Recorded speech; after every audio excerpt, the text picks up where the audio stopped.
சென்னை மாநகராட்சியின் ஒரே பாஜக கவுன்சிலர், பாஜகவை சேர்ந்த ஒரு முக்கியமான தலைவர் அப்படின்னு சொல்லலாம். அவங்க அண்ணாமலை அவர்களை பற்றி சமீபத்தில் ஒரு இன்டர்வியூவில் பேசியிருந்தாங்க.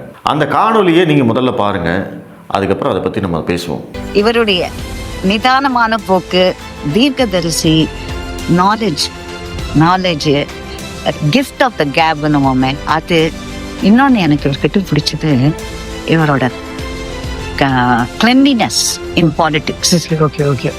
அது and his knowledge never ceases to unapologetic leader. unapologetic. என்னை பொறுத்த வரைக்கும் நான் திரும்பி அது சொல்றது, எங்களுக்கு என்னை மாதிரி பாஜக 5 பேர் 10 பேர் மீட்டிங் நடத்தி பொதுக்கூட்டம் நடத்திய இடத்திலிருந்து இப்படி சிட்டிகை போட்டால் பாஜகவினால் இப்படி ஒரு செகண்ட்ல 1000 பேரை திரட்ட முடியும் அப்படிங்கிற ஒரு உன்னதமான இடத்திற்கு பாஜகவை கொண்டு சென்றவர். அதுதான் எனக்கெல்லாம் ரொம்ப, ஒரு காலத்துல போலீஸ் எங்களை விட ஜாஸ்தி இருப்பாங்க மீட்டிங்ல, அந்த ஒரு நிலையை மாற்றி பட்டி தொட்டியெல்லாம் இன்னைக்கு பாஜகவை பற்றி பேச வைத்தவைக்கு மூல காரணம் இல்லை. எங்க இருந்தாலும் he has a great future. பாஜக கவுன்சிலர் உமானந்தன் அவர்கள் உங்கள் எல்லாருக்குமே தெரிஞ்சிருக்கும். பாஜகவில் இருக்கிற ஒருத்தர் அண்ணாமலையை பற்றி புகழ்ந்து பேசுகிறது ஒரு பெரிய விஷயமா, இதை நீங்கள் வீடியோவாக போடணுமா அப்படின்னு நிறைய பேர் நினைக்கலாம். ஆனால் இதில் அவங்க குறிப்பிட்ட 2 விஷயங்கள் தான் இந்த வீடியோவுக்கு மிக முக்கியமான காரணம். அண்ணாமலை பாஜக தலைவரை என்னங்க சாதிச்சிட்டாரு, வாக்கு சதவீதம் அதிகரித்ததெல்லாம் ஒரு பெரிய விஷயமா, அவர் ஜெயிக்கல இல்லை, அவரோட சீட்டையே அவரால் ஜெயிக்க முடியல இல்லை, அவரால் ஒரு எம்எல்ஏ சீட்டு ஜெயிக்க முடியுமா, கவுன்சிலர் ஆக முடியுமா, இல்லை எம்பி ஆக முடியுமா, என்ன செஞ்சிட்டாரு, அவரோட பர்ஃபார்மன்ஸ் சரியில்லை அப்படிங்கிறதுக்காகத்தான் அவரை தலைவர் பதவியிலிருந்து விலக்கிட்டாங்க.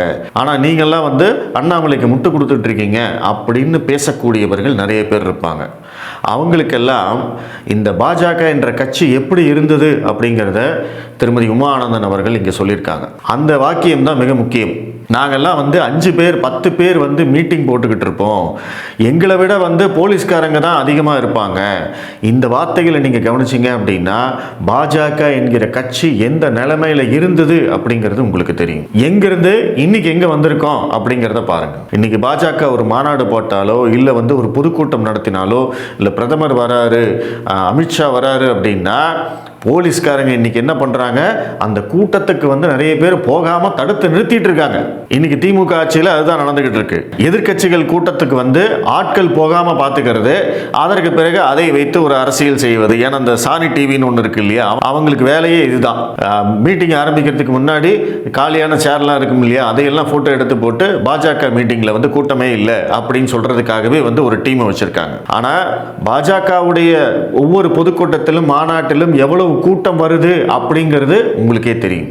அதெல்லாம் இன்னைக்கு சாட்சியா இருக்கு. அது எல்லாத்துக்குமே மிக முக்கியமான காரணம் யாரு அப்படின்னா அண்ணாமலை அவர்கள். உமானந்தன் அவர்கள் சொல்ற மாதிரி தமிழகத்தில் கிராமங்கள் வரைக்கும் பட்டி தொட்டி எல்லாம் பாஜகவை கொண்டு சேர்த்து பாஜகவை பற்றி பேச வைத்து, மோடியை பற்றி பேச வைத்து, அண்ணாமலையை பற்றி பேச வைத்து, தாமரையை பற்றி பேச வைத்து, தாமரை என்கிற சின்னத்தை கொண்டு போய் சேர்த்தவர் யாரு அப்படின்னா அண்ணாமலை. இன்னைக்கு தமிழ்நாட்டில் 3வது பெரிய கட்சி பாஜக தான். அபிஷியலா இந்த 2026 தேர்தல் முடிகிற வரைக்கும் பாஜக தான் 3வது பெரிய கட்சி. என்னதான் கூட்டணி கணக்குகள் எல்லாம் இருந்தாலுமே திமுக நம்பர் 1 கட்சி, அதிமுக நம்பர் 2 கட்சி, 11.5% வாக்குகள் பெற்ற பாஜக இன்னைக்கு 3வது பெரிய கட்சி. அதற்கு அடுத்த இடத்தில் நாம் தமிழர் கட்சி இருக்கு, அதற்கு பிறகுதான் காங்கிரஸ் கட்சி இருக்கு. இதுதான் இன்னைக்கு ஆர்டர். இந்த தேர்தல் சமயத்துல எல்லாம் நீங்க பூத் ஏஜென்ட் அப்படின்னு அந்த வார்த்தையை கேள்விப்பட்டிருக்கலாம். இப்போ இந்த எஸ்ஐஆர் நடக்கிற போது கூட பூத் ஏஜென்ட் அதை பத்தி நிறைய பேர் பேசினாங்க. பூத் ஏஜென்ட்டுகள் தான் இந்த எஸ்ஐஆர் அந்த பணிக்கு நிறைய ஹெல்ப் பண்ணாங்க அப்படிங்கிறத பத்தி எல்லாம் பேசணும். அந்த பூத் ஏஜென்ட் கணக்கிலையும் தமிழ்நாட்டில் இன்னைக்கு பாஜக தான் 3வது பெரிய கட்சி. முதல் இடத்துல திமுக இருக்கு, 2வது இடத்துல அதிமுக இருக்கு, 3வது இடத்துல கிட்டத்தட்ட 65,000 பூத்துகளுக்கு நம்ம ஏஜென்ட் போட்டிருக்கோம், பாஜக கட்சி ஏஜென்ட் போட்டிருக்கு. அங்க பாஜகவுடைய பிரசன்ஸ் இருக்கு. அதற்கு பிறகு மற்ற கட்சிகள்லாம் பெருசா சீன்லயே கிடையாது.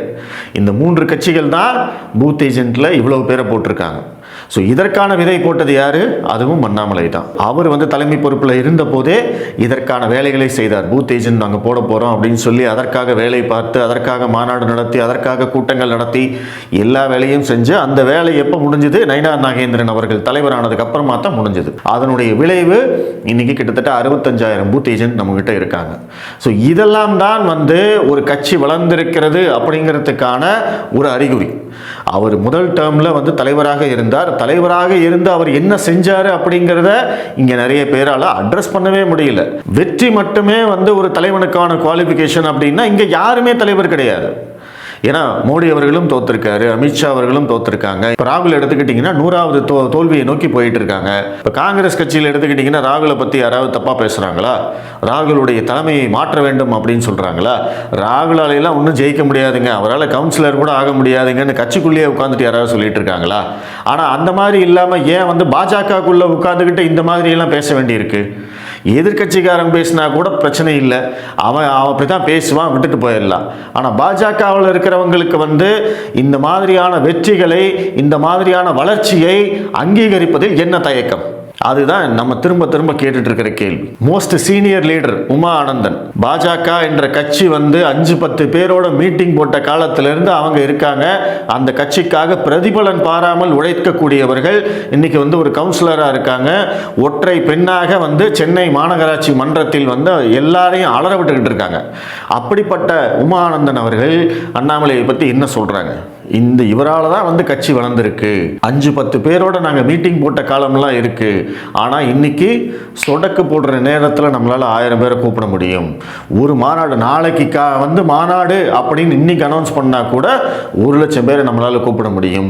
யாரும் காசு கொடுக்காம வருவாங்க, உணர்வோடு வருவாங்க. அந்த உணர்வை கொண்டு சேர்த்தவர் யாரு?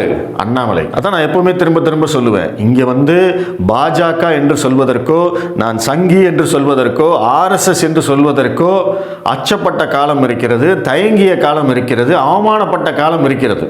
அப்படி ஒரு நெரேட்டிவை 2017 கிட்டத்தட்ட 21 வரைக்கும் இங்கே செட் பண்ணாங்க, திட்டமிட்டு கட்டமைத்தார்கள். அஜ்ஜோ பாஜகன்னு நம்மளை பார்த்து சொல்லிடுவாங்களோ, சங்கின்னு சொல்லிடுவாங்களோ அப்படின்னு பயந்து நம்மளுடைய கருத்தை கூட சொல்லாமல் கடந்து போன காலம் எத்தனையோ உண்டு. அதையெல்லாம் தாண்டி எத்தனையோ பேர் நின்றுருக்காங்க, நான் அதெல்லாம் மறுக்கல. ஆனால் அண்ணாமலை அவர்கள் வந்ததுக்கு அப்புறமா தான், ஆமாம் நான் பாஜகக்காரன், நீ சங்கின்னு சொல்றியா? ஆமாண்டா நான் சங்கி தான்டா, அதுக்கு என்னடா இப்போ நான் RSS காரன் தான்டா அப்படின்னு நெஞ்ச நிமித்திட்டு ஆமான்னு சொல்லக்கூடிய அந்த தைரியம், அந்த தன்னம்பிக்கை, இது எல்லாமே கொடுத்தது யாரு அப்படின்னா அண்ணாமலை தான். இதை யாருமே மறுக்க முடியாது. தமிழக பாஜகவில் அண்ணாமலை அவர்களுடைய பங்களிப்பை நீங்கள் வெறும் வெற்றியை கொண்டு மட்டும் அளவிட முடியாது. அதைத்தான் நான் சொல்றேன். அவர் என்னவெல்லாம் செஞ்சிருக்காரு, 234 தொகுதிக்கும் நடைபயணம் போயிருக்காரு. இங்க இருக்கக்கூடிய ஈகோ சிஸ்டம், ஒட்டுமொத்த ஈகோ சிஸ்டத்தையும் எதிர்த்து தனியாளா நின்றுருக்காரு. இன்னைக்கு அதிமுக கூட்டணியில் இருக்கு, எடப்பாடி பழனிசாமி தான் முதல்வர் வேட்பாளர் அப்படின்னு அவரே சொல்றாரு. ஓகே, ஆனா அவர் எல்லாத்தையும் எதிர்த்து தான் நின்னாரு அப்படிங்கறது ஞாபகம் வச்சுக்கோங்க. இந்த ஈகோ சிஸ்டம் எவ்வளவு பலமானது அப்படிங்கறத நம்ம தினம் தினம் பார்த்துக்கிட்டு இருக்கோம். அப்படிப்பட்ட ஒரு ஈகோ சிஸ்டத்தை எதிர்த்து ஒரு தனி மனுஷனா நின்று அதுலயும் ஜெயிச்சு, அதுலயும் வந்து மக்கள் மனதை கவர்ந்து, தொண்டர்கள் மனதை கவர்ந்து, சாதாரண பொதுமக்களாகட்டும், சின்ன பசங்கள்ல இருந்து பெரியவர்கள் வயோதிகர்கள் வரை அவருக்குன்னு வந்து ஒரு தனி ரசிகர் கூட்டமே இருக்கு. அந்த ரசிகர் கூட்டம்னு சொல்லக்கூடாது, உணர்வுபூர்வமான தொண்டர் கூட்டம், உணர்வுபூர்வமான அன்பு கூட்டம். எந்த பிரதிபலனும் பாராம அவருக்காக இருக்காங்க. அதை வந்து நீங்க கொச்சைப்படுத்தாதீங்க, அண்ணாமலையுடைய உழைப்பை வந்து கொச்சைப்படுத்தாதீங்க. உங்களுடைய தனிப்பட்ட ஈகோவுக்காக இந்த மாதிரி சில்லறத்தனமான வேலையெல்லாம் செய்யாதீங்க. அண்ணாமலை இல்லாம தமிழக பாஜக இல்லை. இங்க எல்லாரும் சொல்லலாம், அவங்க இருந்தாங்க, இவங்க இருந்தாங்க, அவங்க அதை பண்ணாங்க, இவங்க இதை பண்ணாங்க அப்படின்னு சொல்லலாம். ஆனா இன்னைக்கு இந்த 3 வருஷத்துல பாஜக அடைந்திருக்கிற வளர்ச்சி என்பது அண்ணாமலையால் மட்டுமே சாத்தியமானது. தமிழக பாஜகவுடைய முகம் யாரு அப்படின்னா அது அண்ணாமலை மட்டும்தான். அதை ஞாபகத்தில் வச்சுக்கோங்க. தயவு செய்து கட்சிக்குள்ள இருந்து பிரச்சனைகளை பண்ணாதீங்க. தேர்தல் நேரம், எல்லாரும் ஒத்துமையா இருந்து திமுகவை வீழ்த்தும் நேரம் இது. அதை புரிஞ்சு நடந்துக்குவாங்கன்னு நினைக்கிறேன். நன்றி.